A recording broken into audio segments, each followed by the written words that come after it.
ada beberapa garis besar yang perlu diketahui bagi seorang muslim ketika dia bekerja untuk orang kafir. Yang pertama adalah dia tidak diperbolehkan membantu orang kafir baik secara sukarela ataupun dengan bayaran dalam hal yang haram menurut agama. Misalnya memelihara babi dan memasarkannya, memproduksi minuman keras, dan segala yang memabukkan, transaksi yang mengandung riba, pembangunan gereja, memata-matai kaum muslimin, membantu penyerangan terhadap kaum muslimin serta yang sejenisnya, ini diharamkan oleh Allah Subhanahu wa taala. Kita bisa melihat di dalam surat Al-Maidah ayat kedua di mana Allah Subhanahu wa taala berfirman, A'udzubillahi minasyaitonir rajim, wa ta'awanu 'alal birri wat taqwa wa la ta'awanu 'alal itsmi wal 'udwan. Dan tolong-menolonglah kalian dalam mengerjakan kebaikan dan ketakwaan. Dan janganlah kalian tolong-menolong dalam berbuat dosa dan pelanggaran. Yang kedua yang harus kita perhatikan adalah tidak diperbolehkan memudaratkan seorang muslim itu sendiri atau merugikannya seperti dilarang melakukan salat. Jadi ketika kita bekerja di seorang yang kafir, maka tidak boleh memudaratkan dirinya ketika dia dilarang untuk salat misalkan seperti itu. Kemudian yang ketiga adalah tidak diperbolehkan melakukan pekerjaan yang mengandung kehinaan terhadap seorang muslim di hadapan orang kafir. Dari 3 poin di atas dapat kita rinci yaitu sebagai berikut. Yang pertama adalah jika seorang muslim menjadi pembantu rumah tangga yang menyiapkan makan, kemudian menyapu, membersihkan kotoran, membukakan pintu dan sebagainya, maka menurut pendapat yang lebih kuat adalah tidak boleh. Karena pekerjaan tersebut mengandung kehinaan bagi seorang muslim. Padahal Allah Subhanahu wa taala berfirman di dalam surat An-Nisa ayat 141, "Wala yaj'alallahu lil kafirina 'alal mu'minina sabila." Yang artinya adalah Allah sekali-kali tidak akan memberi jalan kepada orang-orang kafir untuk memusnahkan orang-orang yang beriman. Ini adalah pendapat pengikut mazhab Maliki, Syafi'i dan Ahmad bin Hanbal pada salah satu riwayat dari beliau. Namun riwayat yang lain dari Imam Ahmad juga membolehkannya. Adapun pendapat pengikut mazhab Hanafi mengatakan makruh karena mengandung penghinaan.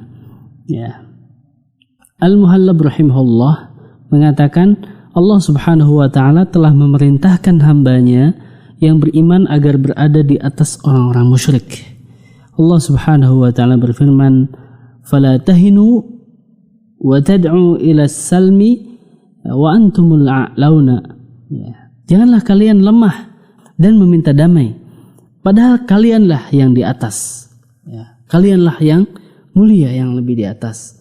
Ini kita bisa melihat di dalam surat Muhammad ayat ke-35.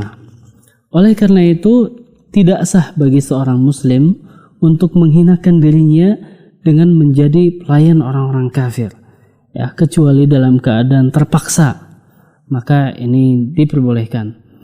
Kita bisa melihat penjelasan yang lebih dalam itu dalam syarah kitab Bukhari yang ditulis oleh Ibnu Battal.